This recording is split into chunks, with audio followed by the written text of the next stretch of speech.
Ethan Miller always woke before dawn.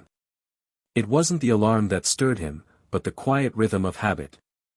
At 38, his body knew the routine: shower at 5:30, coffee by 6, out the door before the streets of Raleigh fully came alive. He liked the silence of the morning, the way the neighborhood still felt half asleep, save for the faint glow of porch lights and the occasional barking dog. That morning in early October, however, the silence felt different. Off. Claire wasn't in bed. At first, Ethan thought she might be in the bathroom, but when he pushed open the door, the tiles were dark, the mirror unlit. He checked the kitchen: no coffee brewing, no cereal bowl waiting. Only the faint smell of her perfume lingered in the hallway, floral and crisp, as though she had passed through minutes earlier. His chest tightened. Claire rarely rose before him. She was the night owl, the one who stayed up watching late-night shows, scrolling through her phone, sipping wine on the couch after Ethan had already gone to bed. Early mornings weren't her thing. So where the hell was she? Ethan poured his coffee, his hand steady though his mind wasn't. He told himself there was nothing unusual about it. Maybe she couldn't sleep. Maybe she had an early conference call. Marketing deadlines always kept her on edge. But still, he noticed, her phone wasn't on the nightstand where she usually left it charging. Her car keys were missing from the counter by the door. He sipped the coffee, staring out the window at the street lamp spilling pale light across the cul-de-sac. The neighborhood was quiet, every house buttoned up tight. And yet his wife was gone. By the time Claire walked through the door 20 minutes later, her hair slightly wind-tossed, Ethan was seated at the table, mug in hand. He didn't ask right away. He just watched as she set down her purse, smoothed her blazer, and offered him a smile that didn't quite reach her eyes. "You're up early," she said. "So are you." A beat of silence passed between them, thin as glass. "Couldn't sleep," she said quickly. "Went for a drive. Just needed some air." "A drive? At 5 in the morning?" Ethan nodded, but inside, unease coiled tight in his stomach. The day went on, as days do. Ethan drove to Millbrook High, where he taught sophomore history. His classroom smelled of dry erase markers and old textbooks, a smell he usually found comforting. But not that day. His mind kept drifting back to Claire, the perfume, the empty bed, the flimsy excuse. He replayed it all during lectures, while explaining the causes of the Civil War, while grading quizzes during his lunch break. He caught himself staring at his wedding ring more than once, turning it around his finger as though it might give him answers. By the time he returned home that evening, the autumn sun had dipped low, casting long shadows across their street. Claire's car was in the driveway. Inside, music played softly from the kitchen, and she was chopping vegetables, a glass of white wine at her elbow. She looked up, smiling as if nothing were wrong. "Hey, you. Dinner'll be ready soon." And Ethan, God help him, wanted to believe it.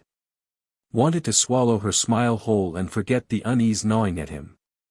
So he kissed her cheek, set down his bag, and told her about his day. But later, while washing dishes, he noticed her phone face down on the counter, screen lighting up silently with a text she quickly swiped away. She didn't even realize he'd seen. That night, lying beside her in the dark, Ethan listened to the sound of her breathing, steady but not quite relaxed. She shifted often, restless under the covers. At one point, he reached for her hand, but she pulled it away, muttering something about being too hot. He stared at the ceiling, heart pounding. Something had changed. Something was wrong.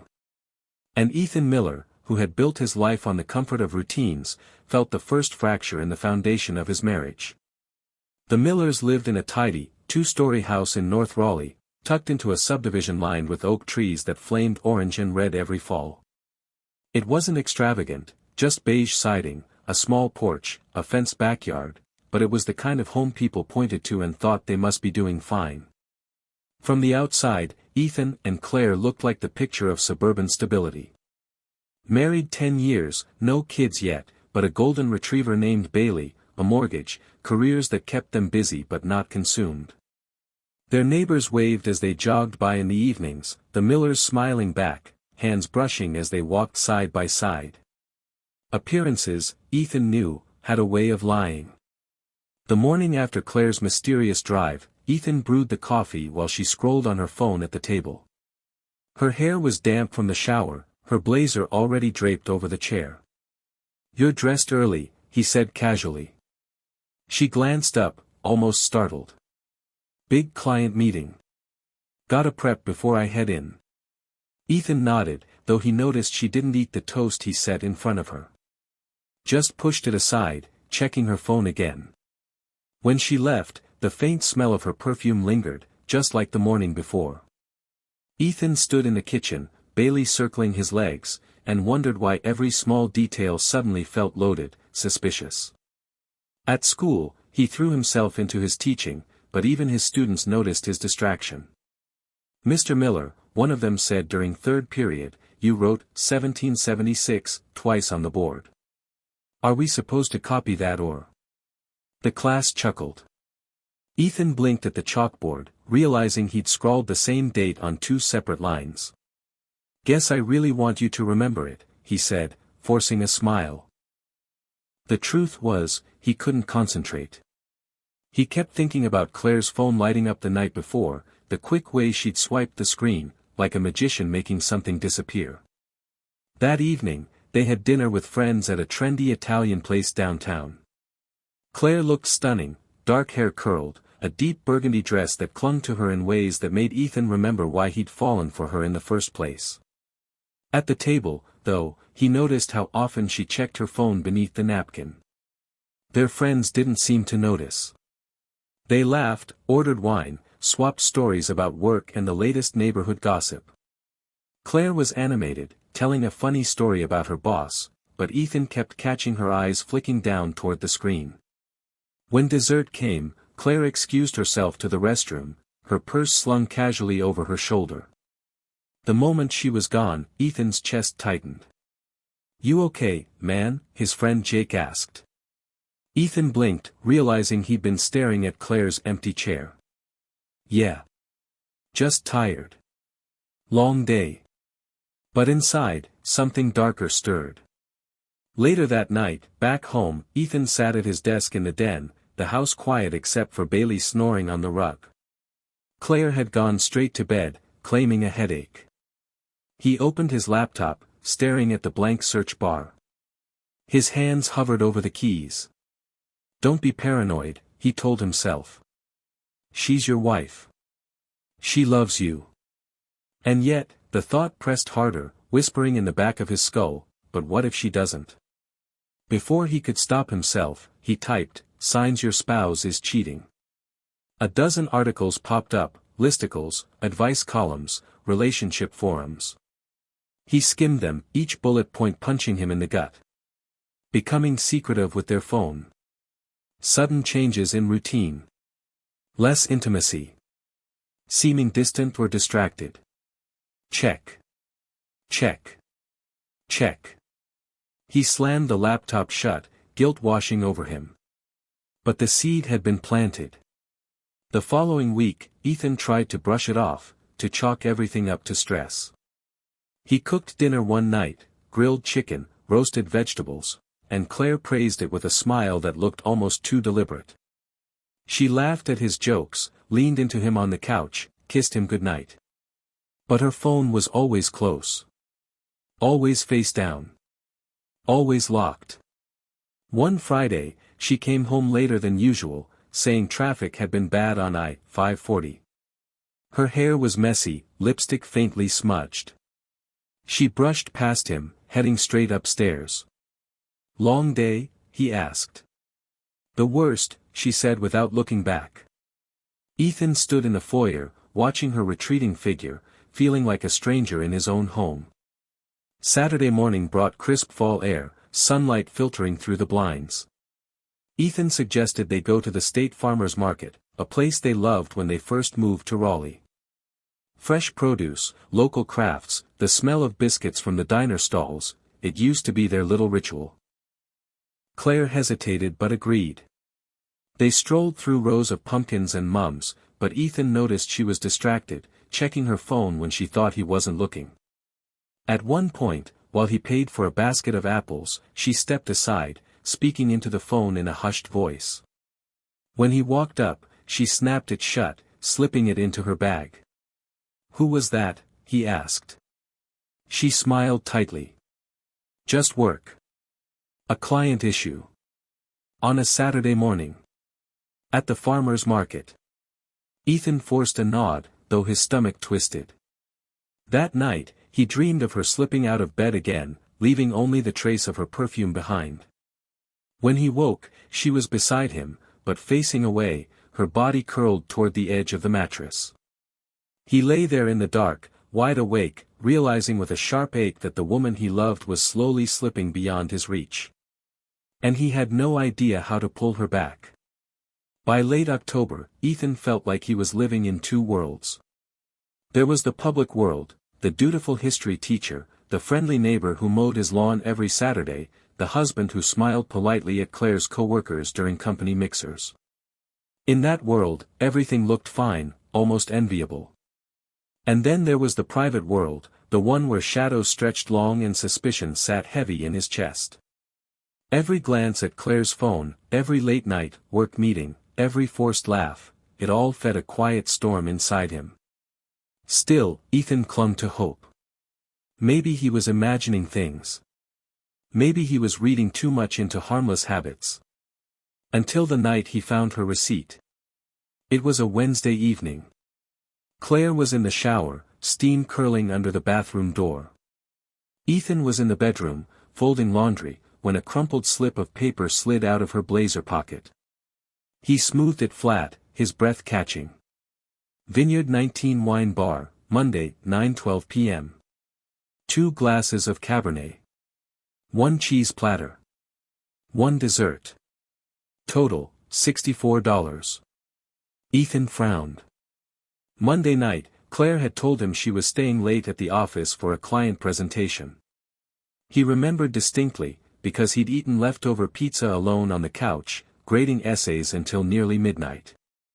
She wasn't at the office. She was drinking wine at an upscale bar downtown. His throat went dry. When Claire emerged from the shower, towel wrapped around her, she smiled faintly at him. "You okay? You look pale." He forced a nod, slipping the receipt into his pocket before she could see. "Yeah. Just tired." But inside, something snapped. The next day, Ethan couldn't stop thinking about it. Vineyard 19 was no casual stop, it was the kind of dimly lit, expensive place couples went for dates, not business meetings. During his lunch break, he opened his laptop and searched the bar. Photos popped up, glowing string lights, velvet booths, wine bottles stacked like trophies. Romantic, intimate, the perfect hideaway for someone who didn't want to be seen. Ethan stared at the screen, bile rising in his throat. She hadn't just lied. She'd chosen that place. That night, Claire was distracted at dinner, pushing pasta around her plate. Ethan studied her, noting the faint smile, the absent gaze, the way she jumped when her phone buzzed. He wanted to confront her. To slam the receipt on the table and demand answers. But fear held him back. Fear of the truth, of what might spill out if he cracked open the door too soon. So instead, he smiled tightly and asked about her day. She answered in clipped phrases, clearly distracted, clearly elsewhere. By the time they went to bed, Ethan lay awake in the dark, heart pounding. He couldn't ignore it anymore. Something was happening. Something was breaking. The following week, he made his first move. It was a Friday evening, and Claire claimed she had a late dinner with colleagues. "Don't wait up," she said lightly, kissing him on the cheek before slipping out the door. Ethan sat in the living room, staring at Bailey curled on the rug, the clock ticking louder than it should. His hands shook as he reached for his phone. He opened the Maps app, heart hammering. Claire had once shared her location with him, a practical thing, she'd said, in case of emergencies. He had never checked it before. Not once. Until now. The little dot blinked to life on the map. Downtown. Not at her office. Not near any restaurant she'd mentioned before. But right at Vineyard 19. Ethan's breath caught. It was one thing to suspect. It was another to know. He sat frozen, staring at the map as minutes dragged by. The dot didn't move. Didn't waver. Just stayed parked at the wine bar. At one point, he almost grabbed his keys, almost drove there, almost stormed through the doors to see who sat across from her. But he couldn't. Not yet. If he went now, the whole thing would explode. He needed more than a hunch, more than a receipt, more than a blinking dot on a map. He needed proof. So instead, Ethan sat in the dark, the glow of his phone burning into his eyes, until well past midnight when the dot finally moved, heading back toward their neighborhood. When Claire slipped into bed beside him half an hour later, smelling faintly of perfume and wine, Ethan kept his eyes shut, his breathing steady. Pretending to sleep. Pretending he didn't already know. The next morning, the sun was bright, the air crisp with autumn chill. Claire hummed in the kitchen while making coffee, cheerful, almost glowing. Ethan stood in the doorway, watching her. She didn't look guilty. She didn't look conflicted. She looked alive. And that was the cruelest cut of all. Nathan Carter was the kind of man who filled a room without trying. At 40, he carried himself with the self-assured ease of someone who knew his worth and never had to prove it. Tall, broad-shouldered, impeccably dressed, with just enough silver in his dark hair to look distinguished rather than old. His smile was practiced but warm, his voice low, smooth, with the faintest southern drawl that seemed to linger in the air long after he spoke. He wasn't Ethan Miller. And that was exactly the point. Claire met him through work. Technically, her firm had taken on one of his clients, and he'd sat in on a few strategy sessions. At first, he was just another polished lawyer in a tailored suit, phone always buzzing, eyes scanning the room like he already knew how it would end. But then came the little things. The way he noticed when she changed her hair. The way he leaned in when she spoke, listening like her words mattered. The way he sent her follow-up emails that were more personal than professional, subtle jokes, witty remarks, small threads of connection that tugged at her long after she closed her laptop.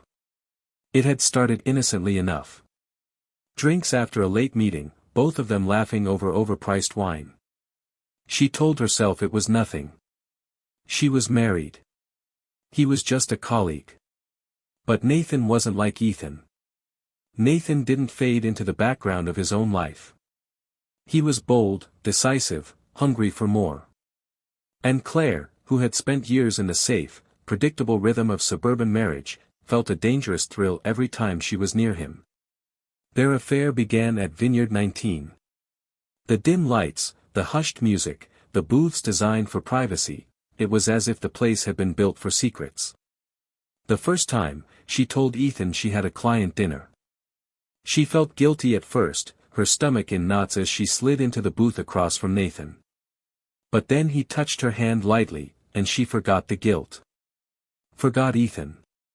Forgot everything except the heat rushing through her at the simple brush of skin against skin. It didn't take long before their meetings became routine. Mondays, sometimes Fridays, whenever they could steal a night without raising suspicion. They never stayed too long, an hour, maybe two, but each time, Claire left with her pulse racing, her lips bruised from hurried kisses in the shadows of the parking garage. Nathan never promised her forever. He never said the word love. But he made her feel seen. Wanted. Desired in a way Ethan hadn't made her feel in years. And that, she told herself, was enough. Meanwhile, Ethan noticed everything. He didn't confront her, not yet, but he catalogued every detail like evidence in a case file. The wine bar receipts. The new lingerie tags he found stuffed in the trash, never worn for him. The way she started dressing sharper for work meetings, heels higher, lipstick darker. She came home later, her excuses thinner. Some nights, she slipped into bed smelling faintly of cologne that wasn't his. Ethan's chest tightened each time, anger and heartbreak fighting for space inside him. He found himself gripping his steering wheel too hard on the drive to school, his knuckles white. In class, his patience wore thin. He snapped at students for whispering, something he'd never done before. At night, he sat in the den, staring at the silent glow of his laptop, tempted to dig deeper, hire a private investigator, follow her himself, anything to pull back the curtain once and for all. But some part of him still clung to denial. Because once he admitted the truth, there would be no going back. One Friday evening, while grading essays at his desk, Ethan heard Claire in the living room, talking on the phone. Her voice was low, playful, threaded with a softness he hadn't heard directed at him in months. He rose quietly, padding to the doorway. "No, I can't tonight," she was saying, laughter in her voice. "He's home. Maybe next week, yes, I miss you too." Ethan froze. The words slammed into him like a physical blow. "I miss you too." His chest ached, his throat closing tight. When she hung up and walked into the kitchen, she didn't see him standing there, half hidden in the shadows. She poured herself a glass of wine, humming softly, as if nothing were wrong. As if she hadn't just admitted everything without saying his name. Later that night, when Claire had fallen asleep, Ethan sat at the edge of the bed, staring at her. The woman who had once been his whole world, who he had married under an oak tree with trembling hands and a heart full of promises, was lying beside him like a stranger. And Ethan realized with cold clarity. It wasn't paranoia anymore. It wasn't suspicion. It was betrayal. And sooner or later, he would have to decide what to do about it. Ethan sat across from the lawyer in a small conference room that smelled faintly of coffee and new paper. The light through the blinds cut bars across the table and his hands. He had slept poorly for weeks, not from lack of rest but from the work he'd done in the dark, stitching together the ragged pieces of Claire's secret life into something coherent, into leverage. The evidence sat in a neat folder, timestamps, screenshots, copies of receipts, a map history, a handful of photos he'd taken discreetly, Claire leaving Vineyard 19, Nathan at a waterfront restaurant with her, the two of them laughing too close for public decency. There were emails Nathan had accidentally carbon copied to Claire that mentioned billable dinners, unexplained invoices, an internal memo suggesting he'd used client funds for personal hospitality. Ethan had found those in a cloud folder Claire had left open on a laptop once. It had been a careless act that felt, now, like a gift. He hadn't wanted to hurt her with cruelty. He wanted to hurt her with truth. "Divorce is messy," the lawyer said, folding his hands. "And there's the emotional piece, which you know. But legally," he tapped the folder, "you have leverage. Adultery can influence settlements here, especially with proof of financial entanglement. If he's misappropriated funds, that's a separate civil and possibly criminal path. Exposing that changes the balance. We can negotiate, or we can make it public." Ethan didn't flinch. He had rehearsed this conversation on long drives, in the empty classroom after school, in the quiet spaces where the dog slept at his feet. He felt nothing like the man who had knelt under an oak tree years ago, promising forever. That man seemed to belong to another life. "Negotiate," Ethan said. "But on my terms." The lawyer nodded. "First step, temporary orders. We freeze accounts, get temporary custody of Bailey, and keep you in the house for now while we sort out assets. Then we hit where it hurts," Ethan finished for him. "I want the house, the car, the retirement accounts. I want her firm to know why she's leaving, quietly, but clearly. And as for Nathan, if there's proof he's used client money, I want that in the hands of the right people." The lawyer's eyebrows rose, impressed by the calm in Ethan's voice. "You understand this will be ugly." Ethan did. Ugly was what had been done to him. He moved with purpose from that day forward. He kept teaching, kept grading, kept the routines that made people assume everything was normal. But behind the normalcy was a careful plan. He had opened a separate account to consolidate any funds he'd need for legal costs. He scheduled depositions. He arranged discreet meetings with an investigator, someone who could corroborate the receipts and the map with independent observations. He saved every message, every breadcrumb Claire had left. When he'd first found the receipt from Vineyard 19, he'd thought, confront, explode, end. Instead he had learned to wait.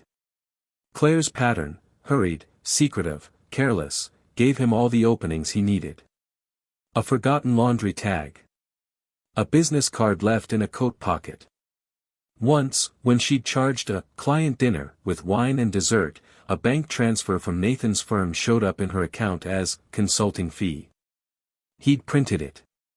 He'd smiled at the irony that Nathan, who had charmed his way into her confidence, had been clumsy with his own bookkeeping. The more he found, the colder his resolve grew. He didn't want to humiliate her publicly for the sake of an audience. But he would not be made invisible either. Claire's discovery happened on a Thursday. She came home from a late meeting and found the house too quiet. Ethan was at the dining table, a single lamp on, a stack of files before him. Bailey lay near his boots, wagging once, then settling. Claire smelled of perfume and the faint trace of Nathan's cologne. Her face was composed, but when she saw the folder beside Ethan's hand she frowned. "What's that?" she asked. Ethan tapped the folder. "The truth." Her eyes flicked once to the table, then to him. She laughed, a sharp, thin sound. "Is this about, you checked my receipts?" "You checked my map," Ethan said. "You left things in the trash. You left one of your work laptops unlocked. You made mistakes." He kept his voice level. "There would be no theater. I hired someone to corroborate the rest." Claire's smile faltered. For a moment, something like fear crossed her face. She opened her mouth, then closed it. "Ethan, you don't." "I know," he said quietly. "I know about Vineyards, the parking garage kisses, the messages. I know Nathan's wire transfers and the consulting fees. I know you said you missed him." She went very still. The woman he had loved, the one who had once loved him back, even if that love had become something small and tired, now seemed to shrink away under his gaze. Shame, anger, defense, so many faces flickered across her features before she settled on brittle anger. "You can't," she began. He had a list of what he wanted prepared. Not a demand born of spite but of practical certitude. "We do this legally," he said. "You can walk away with dignity. Or I can make your choices public, and then neither of us will have that, especially you and Nathan." There was a beat of silence thick as syrup. Claire's laugh returned, softer. "You always did think you were so clever, didn't you?" "I thought we were honest," Ethan said. She turned away then, a gesture of surrender and defiance braided together. "Fine. Do whatever you have to. But you won't take everything. You can't." He looked at her for a long time. "I don't want to ruin you. But I also won't live in the shadow of what you did. We had a contract, Claire. We built a life. It's time to settle the score." The negotiation was surgical. Their lawyers, two teams now, exchanged documents, proposed splits, argued about valuations and contributions. The investigators' reports backed Ethan's claims. Nathan's firm, when tapped discreetly by Ethan's lawyer with the right wording and the right hint of legal teeth, opened its own inquiry. Once the word that a study of financial irregularities existed in their emails, Nathan stopped returning Claire's messages. The temporary orders froze joint accounts long enough for Ethan's lawyer to secure what was necessary to keep him afloat. He got temporary custody of Bailey, an easy win because the dog slept on his side of the bed, because Ethan had the photos of walks and vet bills, because the courts rarely fought over the dog when the human lives were in such upheaval. The house was more complicated, but the house had been his refuge. He wanted it, a place with walls that knew his quiet routines and where he could build again without the ghosts that filled rooms with Claire's laughter. Claire fought. She raged, she begged, she offered to sign away things, make apologies she did not mean, because she wanted to keep certain compartments of her life intact. But the evidence was clear. The consulting fees, the client wine bills, Nathan's hush money to himself in innocuous descriptions. Her firm, embarrassed and precise, wished to avoid scandal and quietly negotiated an exit for Claire that included reimbursement for certain sums and a non-disparagement clause. Nathan's internal review, triggered by the initial call, led to an audit. Whether charges would be filed against him was salted with uncertainty, but the threat was enough. The night Ethan signed the final papers, he walked through the empty house with Bailey trailing at his heels. The kitchen smelled faintly of lemon cleaner. The narrow hallway toward the bedroom held the echoes of arguments and the sun-baked dust of everything they'd lived through. He had requested the master bedroom, he'd always liked the way the light came in the mornings, and he felt no cruelty in asking for it. He felt, instead, a weary relief. Claire left with a small suitcase at dawn. She drove away without looking back. Nathan's name had begun to appear in hushed conversations downtown. The firm had released a terse statement about recent personnel changes and about their commitment to ethical practice. Claire's phone numbers slowed, calls unanswered, texts unreplied. The neighbors' gossip, once a comforting drone in their lives, swelled into the hum of a hive disturbed. Ethan changed the locks. He kept a box of Claire's things she'd insisted he keep for when she came back and left it in the attic, untouched. He cancelled the shared streaming accounts, redirected the mail, had his name put back on every document that needed it. Small bureaucratic things that felt, now, like a reclamation of self. He did not celebrate. The river of his life had shifted, and celebration felt obscene. Instead, he made a list of small, deliberate acts that would anchor him: repaint the study in a color he liked, adopt a routine Saturday run along the Greenway, volunteer to chaperone the school field trip he'd always wanted to lead. He called Jake and asked if he'd come over Sunday for barbecue. He reconnected with students who'd lost an anchor when their teacher had been distracted, returning to the work that had once filled him with meaning. On the morning he stood in the doorway of the classroom, the bright Carolina sun pouring through the windows, a student asked him, quietly, if he was okay. Ethan smiled. "I am," he said. It wasn't a lie, not exactly. He was bruised, and wiser, and wary. But he had reclaimed a piece of himself the size of a life. He had Bailey curled at his feet, the house that still smelled faintly of lemon cleaner and the memory of a promise he'd meant every word of once. Later, alone in the den, he opened the folder that had once held his evidence. He didn't need it anymore, the papers had been filed, the order signed, the deal struck. He slid the folder closed and placed it in a drawer. Before he left the room, he touched the wood of the table like a benediction. Then he walked to the front door, Bailey following, and stepped out into the pale light of a Raleigh afternoon. He didn't look back. Weeks later, Nathan's audit concluded with disciplinary action and the sting of a reputational wound. Claire moved out of town, somewhere small and quiet, taking a job that paid less but offered distance. The neighbors talked. The gossip faded into the background hum of ordinary life. Ethan learned to sleep without waiting for footsteps that never came. He learned that being betrayed did not define him, how he responded did. He had taken what he needed, not only the house and the accounts, but his dignity, the small rituals, the right to a future that was his to shape. On a cool Sunday in late November, Ethan walked Bailey at the Greenway. The trees were almost bare, and the sky had that clear, crisp edge to it that made everything feel sharp and possible. He breathed in the cold air and felt something loosen inside him, a small, sure uncoiling. Ahead, a couple on a bench laughed over a thermos of coffee. A child chased a kite. The ordinary world, unglamorous and stubborn, kept going. Ethan tightened the leash, watching the dog bound forward, and let himself imagine a future that was quiet, cautious, and entirely his own. He had wanted revenge once, hot and immediate. What he'd taken instead was steadier, the truth, the consequences, and the life that followed when the noise finally died. It was not the ending he'd imagined on that bright day under the oak tree, but as he walked home, the house waiting with rooms that knew him, he felt the first small bloom of something like peace.